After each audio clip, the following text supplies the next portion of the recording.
How many calories in a pillowcase? Plain or Oxford? Mother, as I say, I'm fed up. Victoria Wood, physical jerks and a star-studded cast. A brand new series of comedy dramas by Victoria Wood, starting next week on BBC One. So do watch it, unless you're busy. You may have some fluff to extract from the back of your spin dryer, or you may be having a row. I don't mind. It's only television. BBC Two takes over as comedy host with Alexi Sale's stuff. Here on One, Nick Ross and Sue Cook encourage you to help the police in CRIMEWATCH UK. Now the news with Andrew Harvey. East Germany has tonight opened its borders to the west. 28 years after the Berlin Wall was built, its people are once more free to travel anywhere.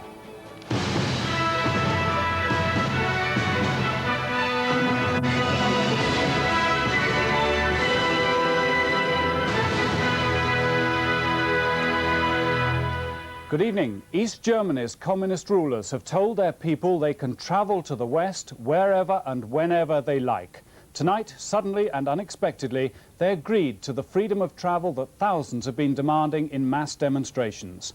A West German politician said this means, in effect, an end to the Berlin Wall and the barbed wire. The border running through the heart of Europe has divided East from West since the end of the Second World War. The West German Interior Minister has said no one will be turned back. East Germany has finally given up trying to control its people. 50,000 have fled through Czechoslovakia in the past week. From now on, they'll be able to cross directly into West Germany with a minimum of formalities. Few details are yet available of what is clearly a rushed decision by the new Politburo. The bombshell announcement, which reverses 40 years of hardline policy, came from the Politburo spokesman, Gunter Schabowski. This movement of people is going on over a friendly country, which isn't at all easy for that country. And therefore we've decided to invoke a ruling which would allow every citizen of the East German Republic to emigrate through East German border posts. The announcement means that the Berlin Wall, the ultimate symbol of the Cold War, is suddenly a redundant structure. The entire fortified border with West Germany is a waste of money and manpower. For years, the lethal obstacles have kept in an estimated 1 million people who've wanted to emigrate. Now, the East German leadership is trying other ways to keep them home. We hope people will be convinced more and more that it would be better for them to stay here, because the processes of renewing our society are beginning to show results. And today has also seen the beginning of normal politics here. Members of the new Forum opposition group, emboldened by the decision to accept their application for legal status, stepped out in public.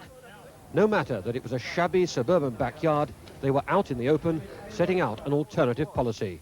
We have problems in all systems in the GDR, and we must make free elections. Watching from an upstairs window, one of the group founders confessed he hadn't expected such swift change. I didn't expect it that quickly. But you know, pressure from all sides, from the east, from the Friends, from the west, from the population, and from the immigrants. So it's pressure from all sides, and now even from the SED bases. I think they have to do something in order to use that pressure and to get into calmer, quieter waters. And the changes could yet go deeper. An emergency conference of the Communist Party has been summoned for December, and the principal item of debate will be whether the Communist Party should step down from its privileged position and fight elections on an equal basis with everybody else. In the current climate, everything seems possible. And suddenly, even Mr. Krentz, the Communist Party leader, sounds like a man running for office. We're not afraid, he said today. There have been problems, but we're learning. Brian Hanrahan, BBC News, East Berlin. The Berlin Wall went up in August 1961, after an exodus of East Germans had threatened to get out of hand, just as it has in recent months. Between January and August 1961, more than 150,000 East Germans had fled west. The East German regime panicked and decided to build a permanent barrier in Berlin itself. The wall became a horrific symbol of the division of Europe. In the years that followed, 175 East Germans died trying to escape across the wall. Some were killed by machine gun, some by mines. A year after the wall went up, President Kennedy visited West Berlin and made a memorable attempt to rally morale. He declared that in spirit, he too was a Berliner. Ich bin ein Berliner. Willy Brandt, who took over as the West German Chancellor in the 1970s, tried a new tack. He made friends in the Eastern Bloc in the hope that that would encourage freer movement for East Germans. The policy worked to a degree, but it was not until this year that things really changed, when Hungary decided to cut down its own barrier against the West. In June, President Bush welcomed the new liberalism, but he insisted that the Berlin Wall itself must come down. Nowhere is the division between East and West seen more clearly than in Berlin. There, this brutal wall cuts neighbor from neighbor, brother from brother, and that wall stands as a monument to the failure of communism. It must come down. Just 2 weeks later, Mr. Gorbachev himself was in Bonn, and he too hinted that the wall might not be eternal.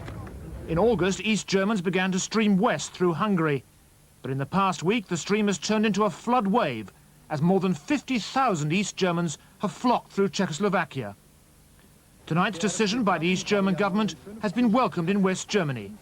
An official in Bonn tonight said that nobody would be turned back. Well, on the phone now from across the wall in East Berlin is Mike Hamburger of the opposition movement New Forum, key organisers of the mass protests for democracy. Mr. Hamburger, what happens now? Do people simply start flooding across the border tomorrow? Well, I don't think so, because they probably realise that they don't have to go tomorrow. They can go the day after, they can go in a week's time, they can go in a month's time. So they're not going to flood over. Of course, many who have not had any opportunity to go hitherto will try to go as soon as possible. So why has the government taken this step? Is it simply trying to save its own skin? I think it's a logical step, because the people have been going via Hungary, then they went via Czechoslovakia, and it always gave difficulties, made difficulties with the Czech authorities, and the logical step was to let people go as they liked. But I think it should be said that, again, this was a result of immense pressure from the population, from the independent groups, from everybody, in fact. But it's not a voluntary decision. Will it satisfy you and the other opposition groupings? Well, this is a provisional ruling until the travel law comes, but I don't suppose that the travel law will be very different from the present ruling. They can't go back, I think, on what they've done now. But travelling is just one of the demands that we've had, and the Neues Forum has many more and deep-going demands for democracy, for reform of the society. So this is not all that we wanted, and it's not even the main demand that we've had. So what free elections are the main demand? Yes, I think free elections, reform of the educational system, separation of the powers, for instance, separation of responsibilities of the party and the state, and demands of that kind. Mr. Hamburger, is there any reason now for the Berlin Wall to stay standing? Well, it's certainly very permeable by now, but before the wall went up, there was a lot of dealing back and forth. There was a lot of illegal trade because of the difference of prices and because of the subsidized foodstuffs in the East.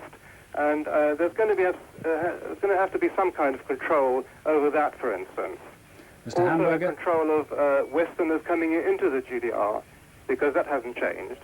Mr. Hamburger, thank you very much. Okay. Well, back in the West German Parliament in Bonn, the news from the East was greeted with an outburst of spontaneous applause.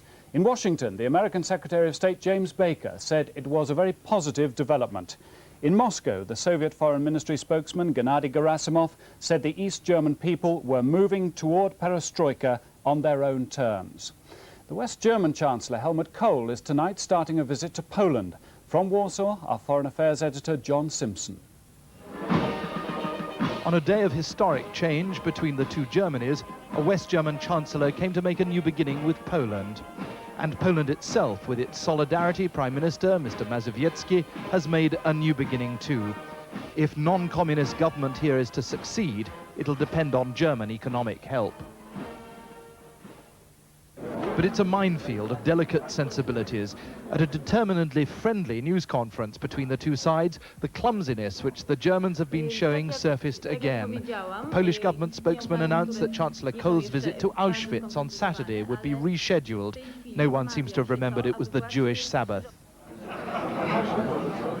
There does seem to have been an awful lot of confusion about the arrangements for this. Why all the confusion?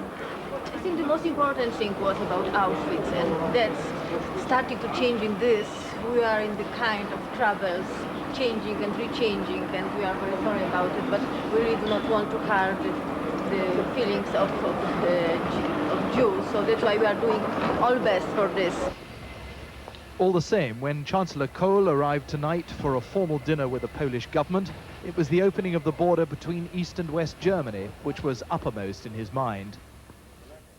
The solution cannot be for many people to come to West Germany, but living conditions should be improved in East Germany so they stay. It is in our interest that they stay.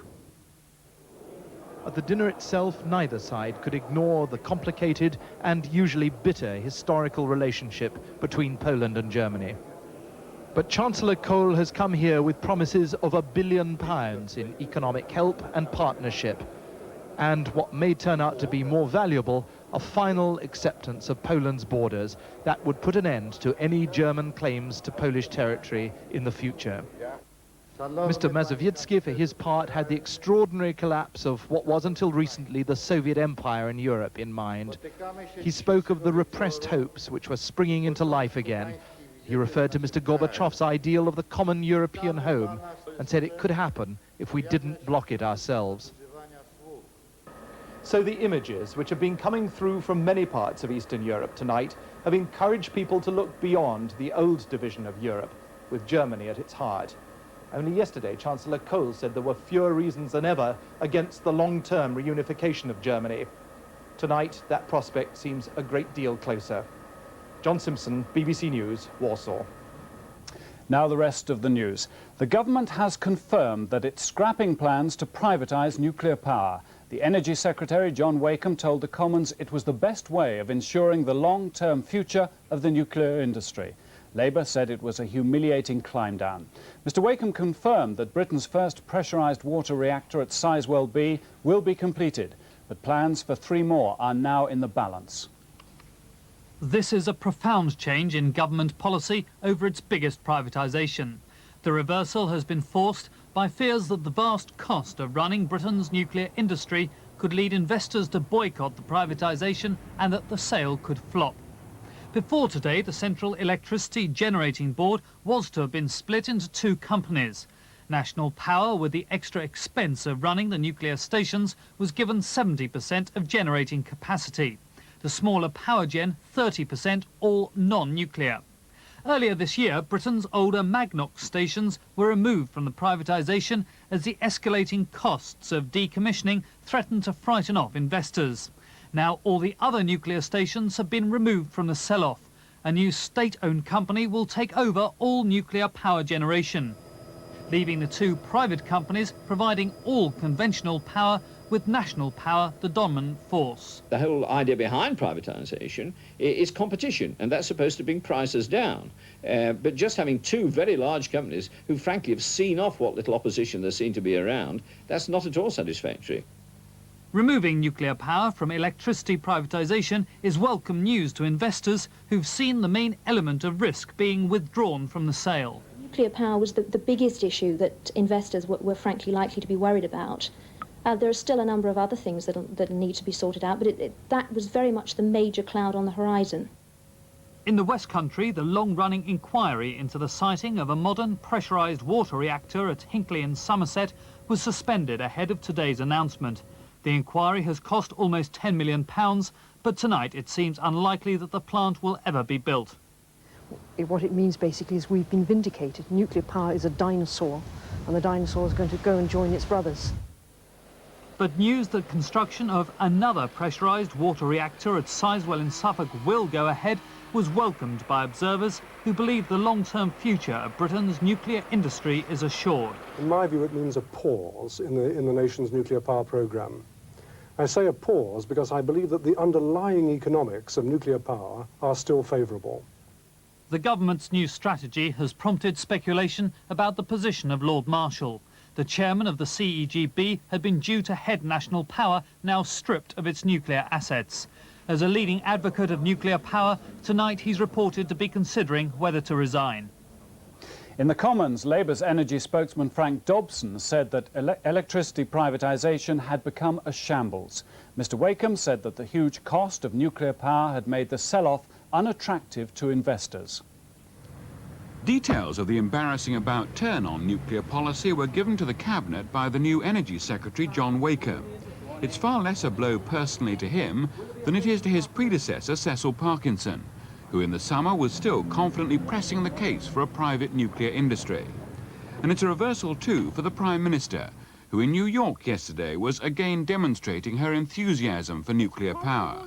Mrs Thatcher had been convinced that a way could be found to set off the entire generating system. Some of Mr Parkinson's colleagues have been quick to blame the advice he was given by officials of the CEGB. By the time Mrs Thatcher left for the Commons, Labour were ready to use her recent comments about advisers as part of their attack on this issue.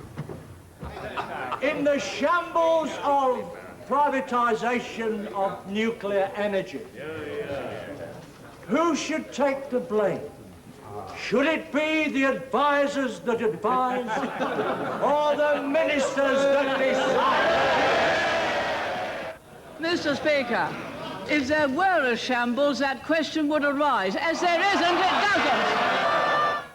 The Energy Secretary argued that they had simply responded to a practical problem. Well, the nuclear industry proved to be too difficult for the city to take on, and they wanted rates of return and government guarantees, which I could not, in all conscience, believe to be privatisation. And so I said, I'm not prepared to put up with that. I'm not prepared to do it on those terms. And it has got a good future as a state company. We believe it very important to keep the nuclear option open, and that's what we're going to do. Well, it's a humiliating climb down. They've had to withdraw a very substantial part of the privatisation of electricity, and they've also had to go back on the Prime Minister's madcap commitment to an extended nuclear power programme. Some Tories are convinced that the blame does not lie with the government.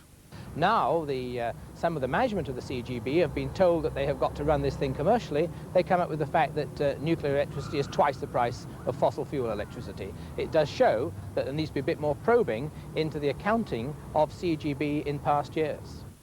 There's no doubt there is considerable embarrassment on the government side about the whole way that electricity privatisation has been handled.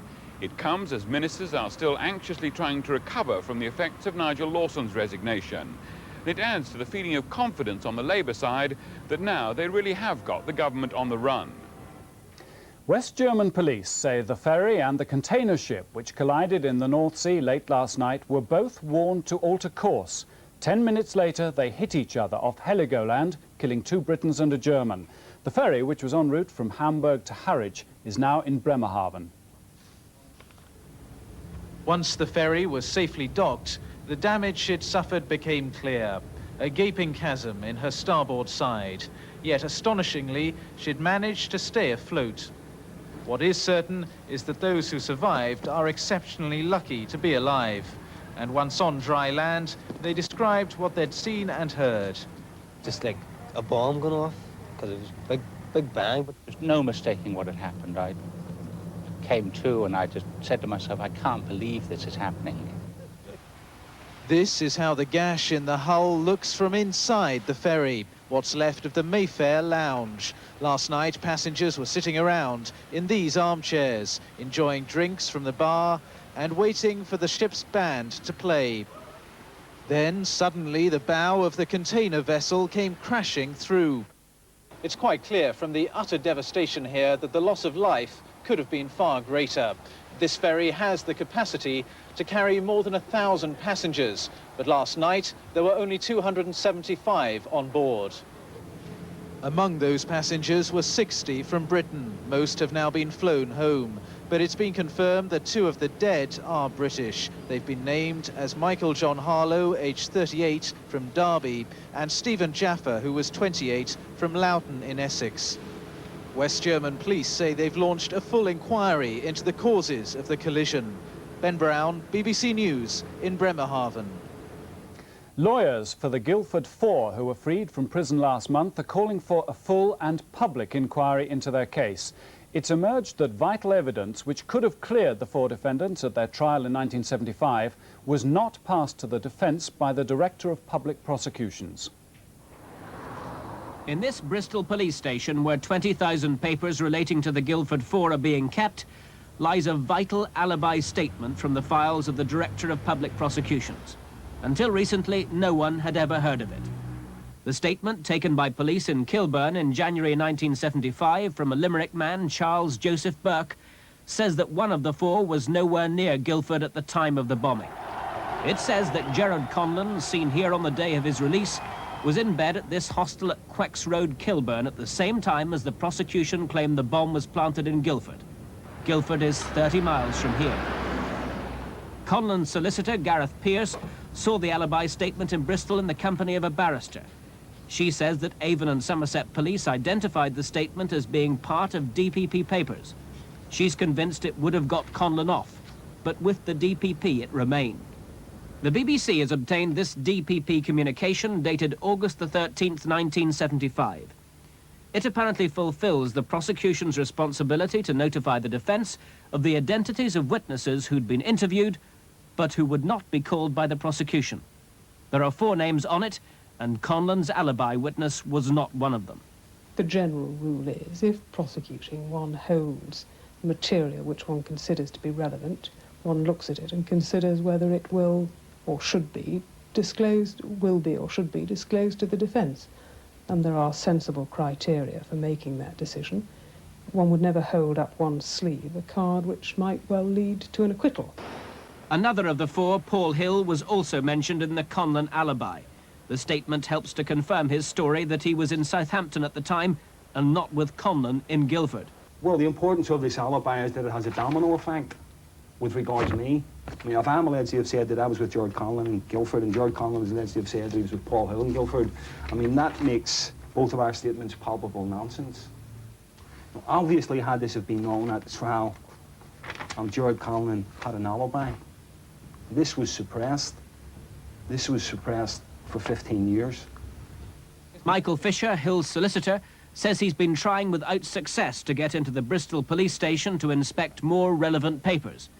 He's preparing for Hill's appeal against a murder conviction in Belfast, but says that following the revelation of the Conlon alibi, barriers have been erected by the police and the DPP. Well, they keep making excuses and saying I can't come yet. And why? Why do you believe they're doing that? I believe there are further documents in that room which will be of material assistance to Paul Hill in his appeal in Belfast. The man in charge of access to the Bristol police station where the papers are being held, Merseyside's Chief Constable Jim Sharples, has rejected any suggestion that Mr. Fisher is being deliberately obstructed. The Director of Public Prosecutions in 1975, Sir Norman Skelhorn, and his deputy are both dead. But some former members of the department are still alive and they will be interviewed by the police. 15 years on, blame is unlikely to be apportioned to one individual. The scandal is that the Crown Office, which controlled the whole Guildford Four investigation, appears to have been directly involved in the miscarriage of justice. Military ambulances have spent their first full day providing emergency cover in London. The Health Secretary, Kenneth Clarke, told MPs he wants the ambulance unions to show compassion to patients and get back to the negotiating table. Labour's Robin Cook said the dispute would end tonight if Mr. Clarke had the courage to go to arbitration. Combat jackets and berets make an unfamiliar sight on the streets of London as 51 Army field ambulances come to the end of their first day, crewed by medical orderlies and bandsmen. Although they had police with telephones on board, a few crews got lost in London's one-way systems. Around London, accident and emergency consultants were concerned that 1/4 fewer emergency cases were brought into hospital than usual. An irate GP marched into the Charing Cross Hospital, demanding to know where to find an ambulance he'd called 3/4 of an hour ago. The patient, who'd collapsed at home with a back injury, finally arrived in a police van 50 minutes after the 999 call. A suspended, unpaid ambulance crew came to the rescue of a young girl run over in the street. We actually had been suspended by control when someone ran into our station and said a little child had been run over. Could you please help? There's nowhere else to do it. What could we do? London hospitals said their beds are blocked as day by day people arrive, but no ambulances take them home. Around the country, more ambulance crews joined the dispute, with 10 counties answering 999 calls only. The first emergency debate in the House of Commons for 18 months showed how far apart the two sides remain. And the Secretary of State does not demonstrate strength by sending in the army. He demonstrates weakness by running away from arbitration. If any government were to endeavour to run the National Health Service on the basis that so long as any group take industrial action against the patients, that group will be given arbitration, they will reproduce the chaos which they did indeed produce in 1979 in the health service. The pickets were out, soliciting the public support both sides know will be the key to this dispute. But negotiations are no closer, although both sides claim they want to talk. But the NHS says their 6.5% offer isn't negotiable, and the union says it won't talk until it is. It's a deadlock, with both sides digging in for a long and bruising battle. There is no question of us giving in on this issue. We are not going to allow our people to be bullied back to work, to be starved back to work. We can't afford to, you see. NHS managers are also saying tonight that they'll never give in. They say they can't afford to let one group of NHS staff win through industrial muscle when so many others on similar pay scales might rush to follow suit. China's senior leader, Deng Xiaoping, has resigned from his last official post as head of the country's powerful military commission. He's promoted Jiang Zemin, the regional Communist Party leader who came to power after the Tiananmen Square massacre. But Deng, who's 85, is still expected to hold on to power behind the scenes until his replacement is more secure. The European Commission has started an inquiry into how cattle feed contaminated by lead was shipped into Britain from the continent. More than 1,000 British farms which bought the feed have now been banned from selling milk and moving livestock. The contaminated feed was originally intercepted by port authorities in Antwerp. They sent it to Holland to be destroyed, but instead it found its way into Britain. Investigators are trying to find out how. Well, back now to the main story of tonight, the news that East Germany has opened its borders to the West. A short time ago, we received this report from our correspondent David Schuckman. He's at the Brandenburg Gate on the western side of the Berlin Wall. Here tonight at the Brandenburg Gate, the best-known section of the 100 miles of the Berlin Wall, people gathered as soon as the news broke. Candles were placed at the foot of the wall.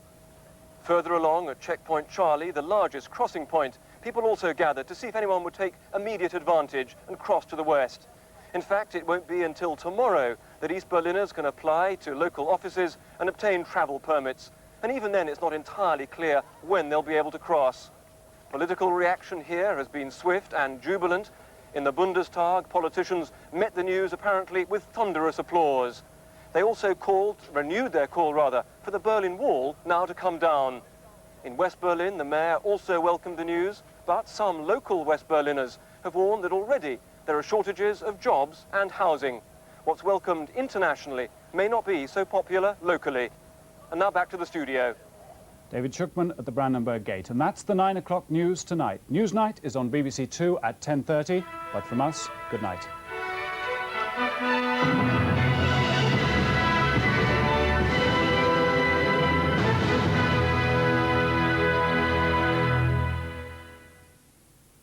This is the BBC for the Eastern Counties. Now the regional news with Kim Riley.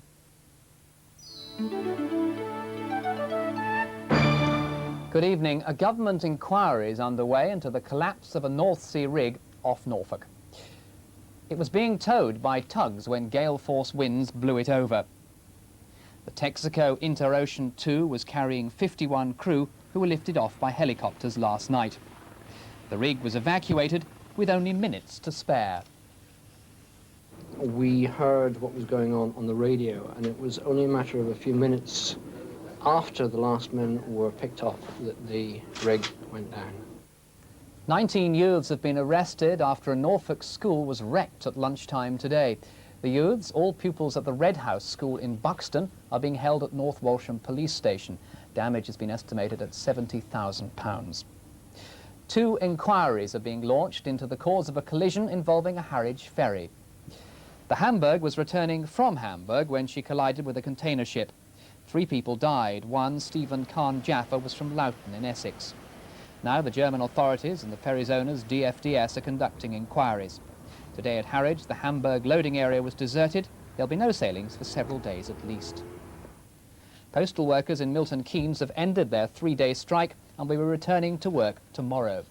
The dispute spread to Luton, Bedford and Dunstable, with 1,600 staff on strike and deliveries halted to thousands of homes.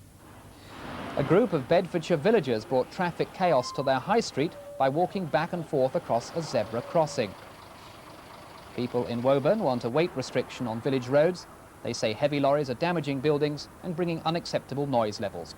They want Bedfordshire County Council to re-examine their complaints. That's it from us tonight. Good night. Hello, it's going to be fairly mild over the next few days, but that's all the good news. Otherwise, it's grin and bear it time, folks. This band of, this set of fronts is going to push a band of quite heavy rain eastwards across the country overnight, and this next low, already forming out in the Atlantic, is going to become quite deep and spread yet more wind and rain across the country during tomorrow. Only the date has changed. And then this front will become strong across the country on Saturday to keep the very unsettled but relatively mild weather going. We've been following that first band of rain all evening as it pushes eastwards across the country there, and that last picture is the picture just an hour ago. Quite heavy rain too, that yellow stuff, fairly heavy bursts of rain, clearing up though in the west, some showers though in western coasts and hills as well. That's the position at the moment. Still windy too in the southwest with gales and exposed headlands. That clear weather pushing eastwards across the country during the night. Still some rain in the extreme southeast by the end of the night. Still some in the Channel Islands and still some in the southwestern districts as well. And 1 or 2 showers in the north. Elsewhere, dry, broken cloud. Quite mild in the cloudy south, 9 is 48 Fahrenheit, but much cold in the north too. A chilly 36 Fahrenheit. Perhaps a touch of ground frost up in the glens by the end of the night. Tomorrow, for most of us, a dry and bright start. Some rain in the extreme southeast, some rain in the Channel Islands and in the far southwest as well, but the rest of it dry and bright. A few showers in the north and west, good visibility, perhaps a few patches of ice up in Scotland, but not very much of that. As we go through the morning, though, further rain and wind getting across Ireland into southwest Scotland, Wales and western parts of England. That rain and wind pushing eastwards across practically all of the country by the end of the afternoon. Shetland staying dry, probably into the evening, and very little rain over central and southern parts of England, but cloudy, rain or drizzle at times. A breezy day, winds freshening from the southwest, gales in exposed places later, but fairly warm in the south. 15 is 59 degrees Fahrenheit. In the north, 9 is 48 degrees Fahrenheit. Now we see it not eat nyan beds, it's in the shaving at us nurse.